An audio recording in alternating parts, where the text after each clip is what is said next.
This Thanksgrilling series, it's going to be huge. You can't miss out on this. Not this one. Shoot, yeah, those Kingsford Pellets provide the best flavor. Oh, yeah. Let's get it started. Hey, America, are you looking for a protein alternative to turkey this holiday season? Well, look no further. This video is for you. Today, we're going to show you cherry and garlic studded, herb crusted prime rib. That's right. We're going to show you how to knock it out of the park this holiday season. Look at this beautiful whole prime rib. You can see we've got the bones removed here.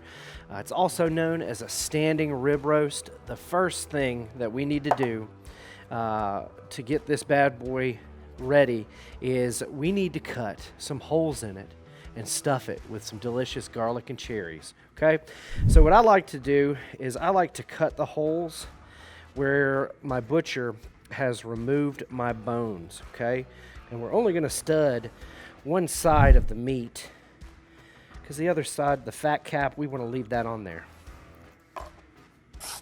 All right, let's stuff it with garlic first. Next, we're going to stud it with these delicious frozen cherries. We prefer the frozen because they're picked at their optimum ripeness, and they're also a little bit easier to kind of stuff in there when they're frozen. All right, I think we're stuffed to capacity. All right, the next thing to do is we're going to make a delicious horseradish paste. We're going to mix our horseradish with some coarse grain brown mustard. We're also going to put about 2 tablespoons Colton's freaking Greek in there. It smells really, really good. And again, we're at home, so we'll just spread it on there. It's going to give it great color and give that rub, that Ben's Heffer Dust, something to stick to.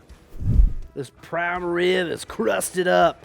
Now we're going to season it with some delicious Ben's Heffer Dust. Oh, that's salt, pepper, garlic, onion powder, paprika, all of those delicious herbs and spices in the perfect combination to season beef magically.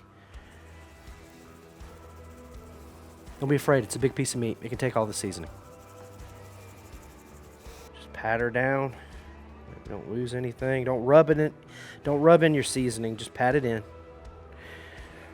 Give it a nice crust. We've got the RT700 preheating out on the back porch at 275 degrees. We're going to place this bad boy on there and let it get a nice smoke bath. But I'm wanting to mix it up a little bit today. We've got some guests coming over. So what we're going to do is I'm actually only going to cook half of it in the RT700 using those delicious cherry wood pellets from Kingsford.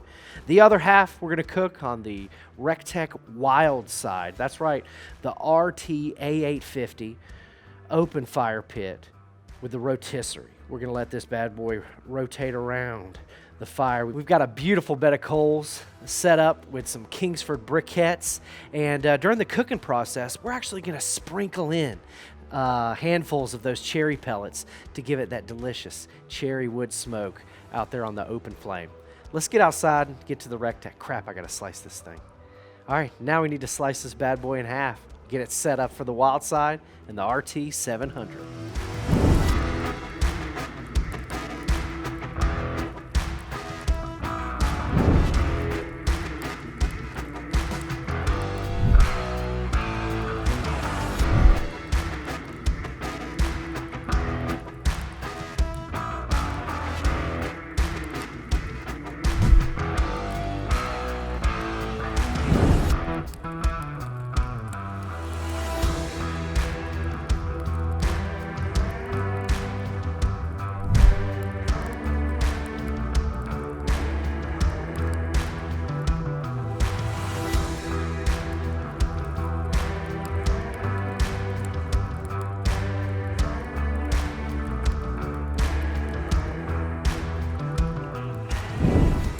Wow, these prime ribs look absolutely amazing. Both of them. deliciously studded with garlic and cherries. I can smell the seasonings. That cherry wood pellet from Kingsford absolutely did a number on it. You can see we cooked this guy right here on the wild side. We cooked this larger one on the RT700. Different results on the outside, but on the inside, both of them are going to be that beautiful 135 degree temperature, that medium rare. And this one I'm going to slice for you guys right now. It looks absolutely gorgeous. Look how gorgeous that is.